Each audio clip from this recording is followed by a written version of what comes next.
Hi guys, स्वागत है आपका मेरे YouTube चैनल पर। गाइज, आज हम लोग क्लास 10th हिंदी का एक्सरसाइज 7 पढ़ेंगे जिसका नाम है परंपरा का मूल्यांकन और इस चैप्टर के लेखक हैं रामविलास शर्मा। गाइज, इसके पहले वाले वीडियो में मैंने आपको एक्सरसाइज 1 से लेकर के 6 तक के सभी प्रश्नों का उत्तर बता दिया है और आज के वीडियो में हम लोग इस चैप्टर को पढ़ेंगे। गाइज, यदि आप उस वीडियो को नहीं देखे हैं तो आप जरूर देख लीजिए। इसके बाद इस वीडियो को देखिए ताकि आपका सारा चैप्टर बहुत ही बढ़िया तैयार हो जाए। और यदि आप इस चैनल पर नए हैं तो चैनल को जरूर सब्सक्राइब कर लें, क्योंकि इस चैनल के माध्यम से परीक्षा तक आपके सभी विषयों की तैयारी बहुत ही अच्छी हो जाएगी। तो चलिए हम लोग शुरू करते हैं एक्सरसाइज 7 जिसका नाम है परंपरा का मूल्यांकन और जिसके राइटर हैं रामविलास शर्मा।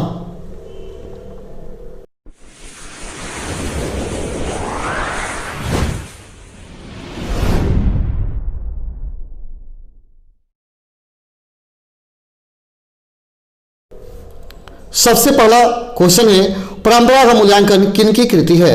परंपरा का मूल्यांकन किनकी कृति है? ऑप्शन है रामविलास शर्मा, रामधारी सिंह दिनकर, अशोक वाजपेयी, यतीन्द्र मिश्र। तो आपका आंसर हो जाएगा option number A, Ramvilas Sharma इसके राइटर हैं। अगला, प्रगतिशील आलोचना का विकास होता है। प्रगतिशील आलोचना का विकास होता है। ऑप्शन है धर्म के ज्ञान से, साहित्य की परंपरा के ज्ञान से, कला के ज्ञान से या इतिहास के ज्ञान से।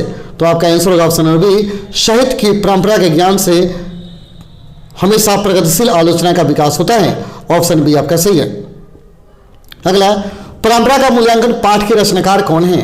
परंपरा का मूल्यांकन पाठ के रचनाकार कौन है? ऑप्शन यतीन्द्र मिश्र, रविन्द्रनाथ टैगोर, रामविलास शर्मा या गुणाकर मूल्य। तो आपका आंसर होगा ऑप्शन नंबर सी, गुणाकर मूल्य हैं परंपरा के मूल्यांकन पाठ के रचनाकार। अगला क्वेश्चन है, तार सप्तक में कितने कवियों की कविताएं संग्रहित है? तार सप्तक में कितने कवियों की कविताएं संग्रहित है? ऑप्शन है 4, 5, 6 या 7। तो आपका आंसर हो जाएगा ऑप्शन नंबर डी, 7 कवियों की कविताएं संग्रहित है तार सप्तक में। ऑप्शन डी सही है। अगला है, रामविलास शर्मा का जन्म कब हुआ था? रामविलास शर्मा का जन्म कब हुआ था? ऑप्शन है 10 अक्टूबर 1912, 20 सितंबर 1913, 25 नवंबर 1914 या 10 अक्टूबर 1911। तो आपका आंसर हो जाएगा ऑप्शन नंबर ए, 10 अक्टूबर 1912 को रामविलास शर्मा का जन्म हुआ था। अगला क्वेश्चन है, साहित्य की परंपरा का पूर्ण ज्ञान किस व्यवस्था में संभव है? साहित्य की परंपरा का पूर्ण ज्ञान किस व्यवस्था में संभव है? ऑप्शन है पूंजीवादी व्यवस्था में, जातिवादी व्यवस्था में, समाजवादी व्यवस्था में या भौतिकवादी व्यवस्था में।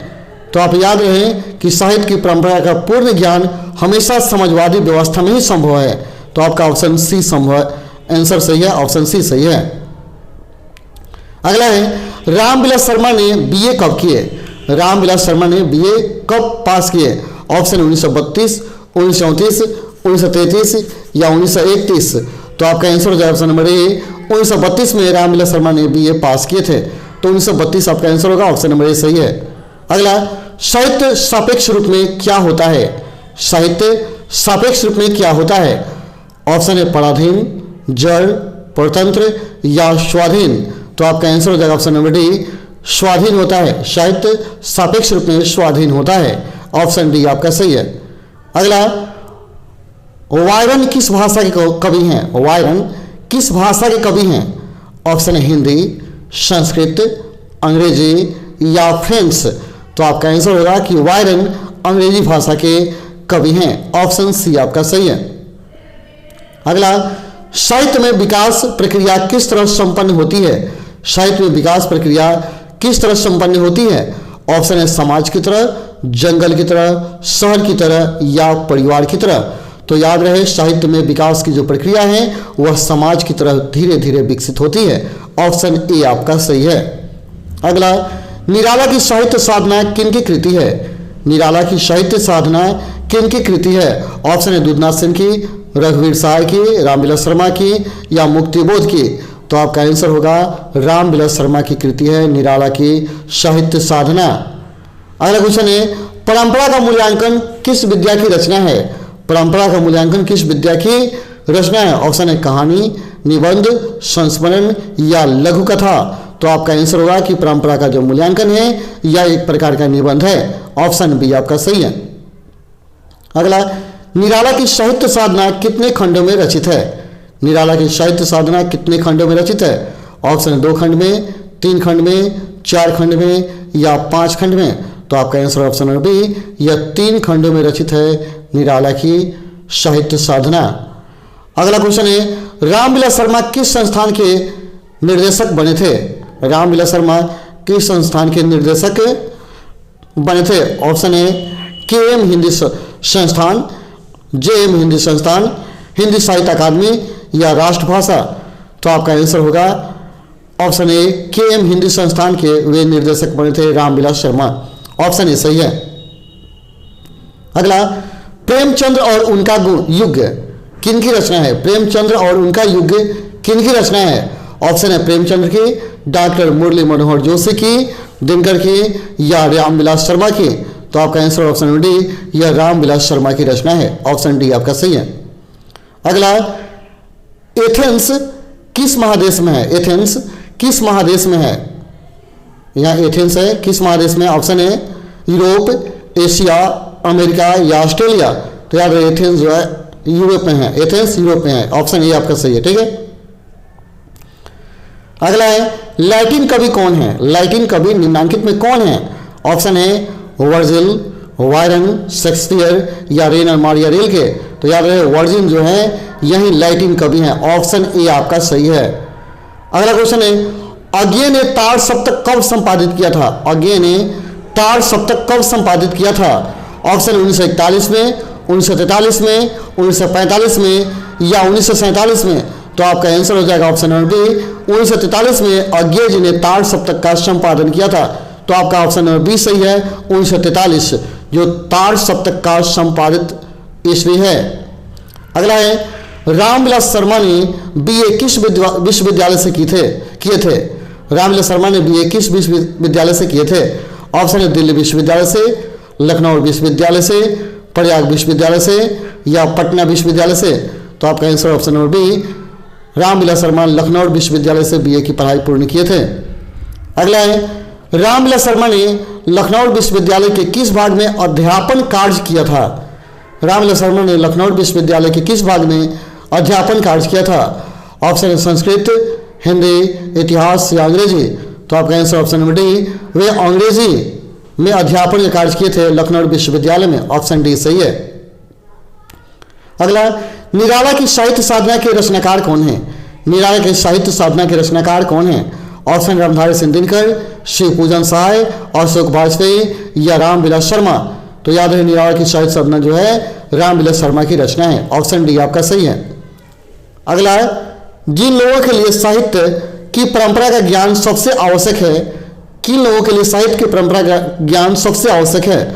ऑप्शन जो लकीर के फकीर हैं, जो रूढ़िवादी हैं, जो साहित्य युग में परिवर्तन करना चाहते हैं, जो साहित्यकार बनना चाहते हैं।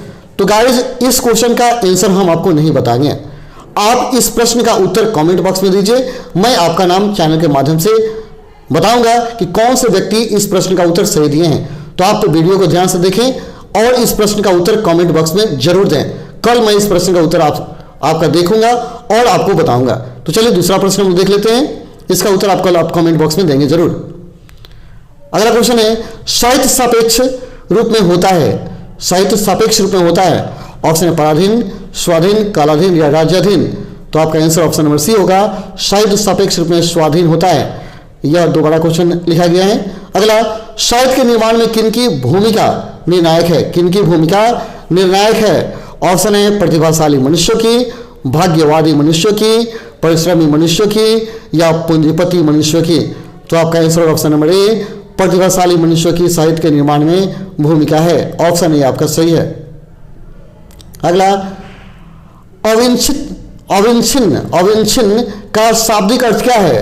अविच्छिन्न का शाब्दिक अर्थ क्या है? ऑप्शन है खंडित, अटूट या प्रवाहित या ठहराव? तो आपका आंसर ऑप्शन नंबर बी, इसका अर्थ अटूट होता है। ऑप्शन बी आपका सही है। अगला, कौन सा ऐसा गुलाम देश था जिसकी सभ्यता ने सारे यूरोप को प्रभावित किया? कौन सा ऐसा गुलाम देश था जिसकी सभ्यता ने सारे यूरोप को प्रभावित किया? ऑप्शन है भारत, अमेरिका, दक्षिण अफ्रीका या एथेंस? तो आपका आंसर होगा एथेंस, ऑप्शन डी है। यह ऐसा गुलाम देश था जिसकी सभ्यता ने सारे यूरोप को प्रभावित किया था, ऑप्शन डी आपका सही है। अगला, आदिम का अर्थ क्या है? आदिम का अर्थ क्या है? ऑप्शन है आदमी, अति प्राचीन, अर्वाचीन, वन मनुष्य। तो आदिम का अर्थ होता है अति प्राचीन, ऑप्शन बी आपका सही है। अगला, किस वर्ष की क्रांति के बाद रूसी और गैर रूसी जातियों के आपसी में बहुत बड़ा परिवर्तन हुआ?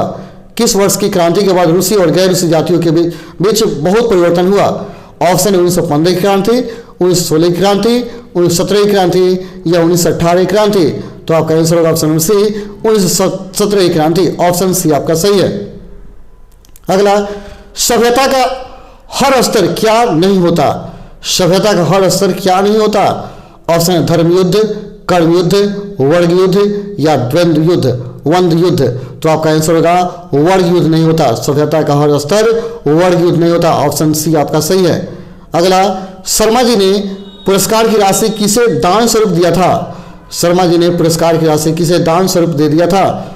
ऑप्शन है गरीबों को, बेरोजगारों को, भारत सरकार को या राज्य सरकार को। तो आपका आंसर होगा भारत सरकार को। शर्मा जी ने जो इनको पुरस्कार मिला था उसे भारत सरकार को दान स्वरूप दे दिया था। चलिए गाइस, इस चैप्टर का मोस्ट इंपॉर्टेंट प्रश्न यहीं पे खत्म हो जाता है। फिर कल हम लोग अगले वीडियो में मिलते हैं अगले चैप्टर के साथ।